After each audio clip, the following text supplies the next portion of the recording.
There is a specific kind of person who has a strange relationship with conflict. The moment voices get raised, the moment an argument starts, the moment another person turns toward them with intensity in their face, something inside them shuts off. Not gradually, instantly. Their mouth stops working.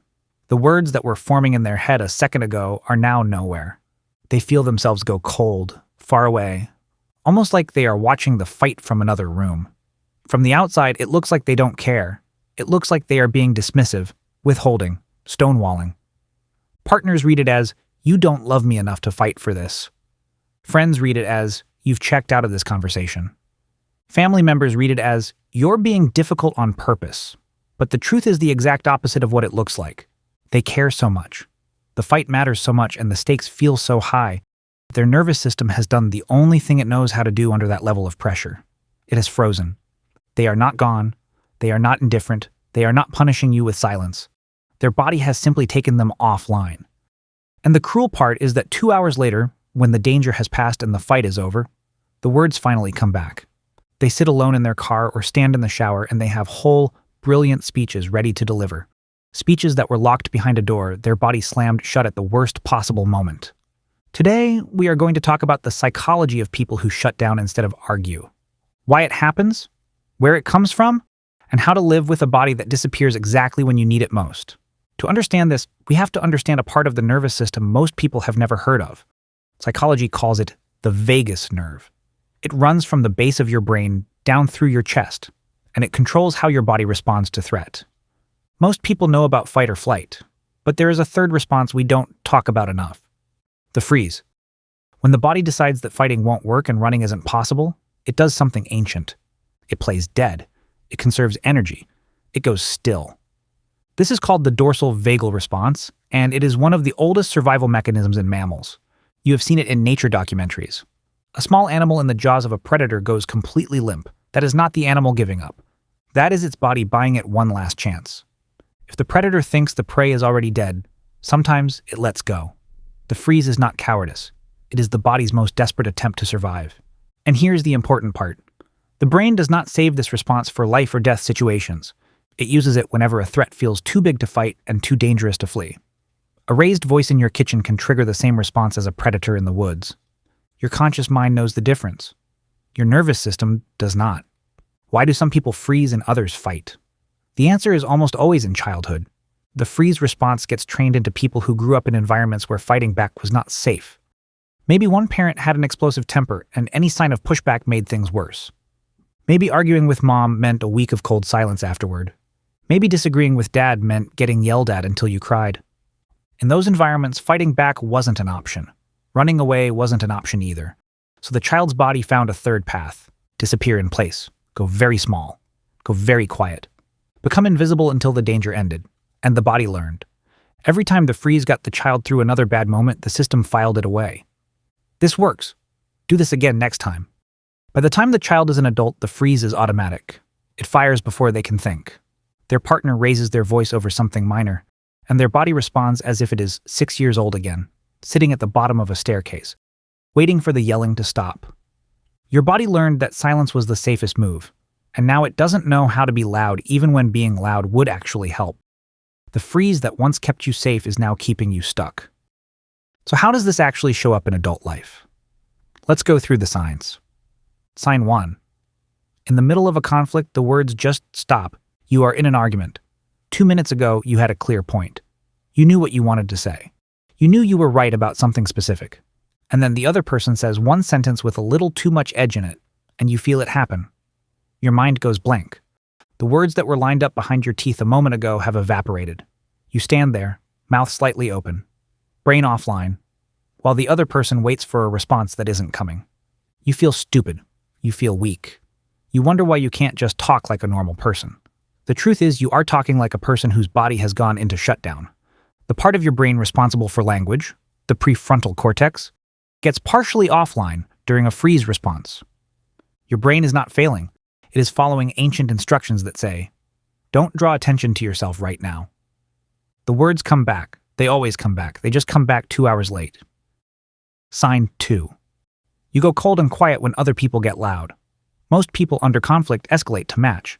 If a partner raises their voice, the typical response is to raise yours back. If someone gets angry, you get angry back. But people who freeze do the opposite.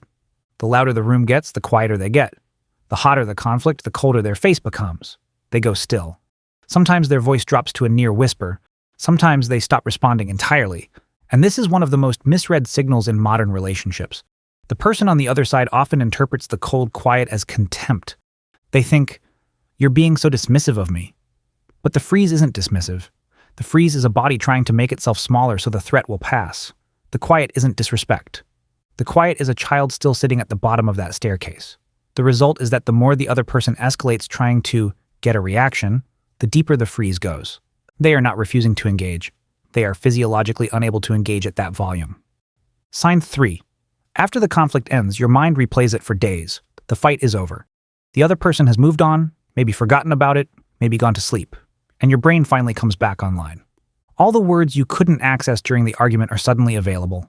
Every retort, every clarification, every brilliant point you should have made, they all arrive at once.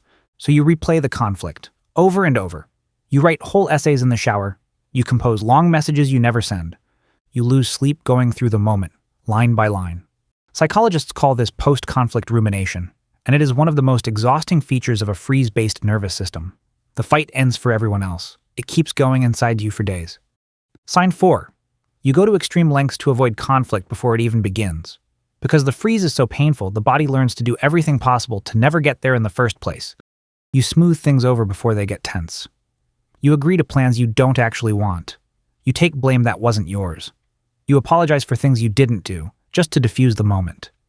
You become hyper-skilled at reading early warning signs of conflict, and you intervene before the temperature can rise. From the outside, this looks like generosity. From the inside, it is a body that has decided the cost of one freeze is greater than the cost of years of small self-erasures. So you erase. And over time, you start to lose track of what you actually wanted in the first place. Sign 5. The people closest to you regularly accuse you of not caring. This is the cruelest one, because the accusation is the exact opposite of the truth. You shut down because you cared too much. You went quiet because the stakes were too high.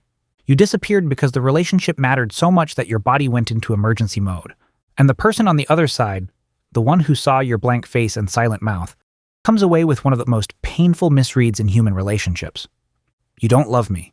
If you loved me, you would fight. You would yell. You would care enough to be present. And you cannot in that moment explain to them that the silence was the cost of caring this much. The freeze is invisible from the outside. All anyone sees is the surface, the flat face, the closed mouth, the retreating eyes. They cannot see the storm raging underneath, so they fill in the worst possible explanation. And you, still frozen, still offline, cannot reach for the words to correct them. Now we have to talk about what this costs, because freezing during conflict is not free. Over years, it produces a specific kind of damage that goes much deeper than any single argument. The first cost is the slow death of relationships from unspoken accumulation. Every fight you couldn't fully show up for leaves a small, unresolved residue. Every time you went silent when something needed to be said, the issue didn't disappear. It just got filed in a drawer inside your chest. Over months and years, that drawer fills up. The partner doesn't know what's in the drawer. They only know that something between you has gotten heavier.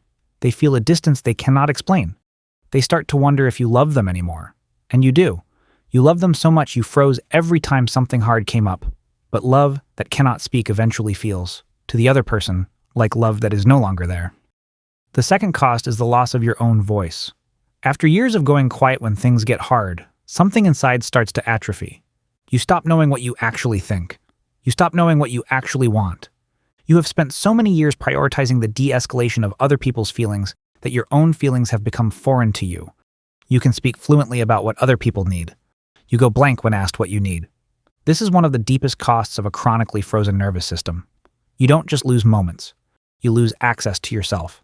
So if you recognize yourself in any of this, what can you actually do? You cannot will the freeze away. Telling yourself, "Next time I'll just speak up," doesn't work, because the freeze fires before your conscious mind has a chance to intervene. But you can change your relationship to it. 3 principles can help. Principle 1. Name the freeze out loud. The next time you feel yourself going offline in a conflict, do not try to push through. Do not try to force words. Instead, name what is happening, out loud.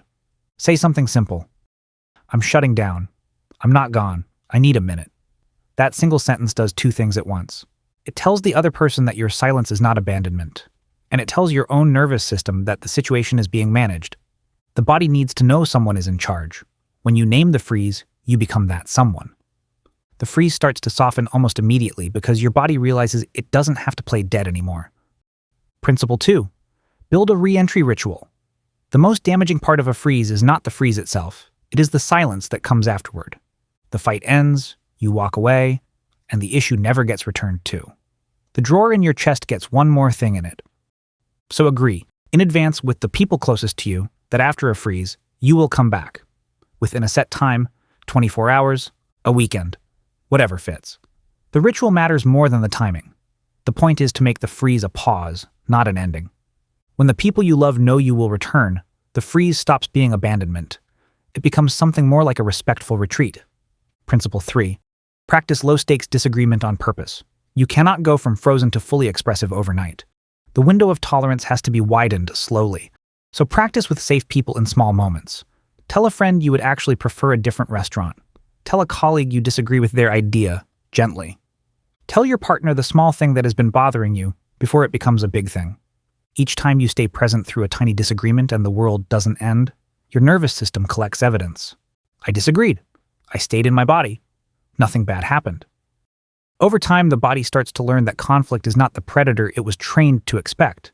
You will not become someone who loves a fight. You don't need to. You only need to become someone who can stay in their own skin when one shows up. And here is what happens when the freeze starts to soften. The same nervous system that learned to go silent under pressure starts to develop a different kind of strength. You become uniquely steady. The same body that once froze under intensity learns to slow down under intensity instead.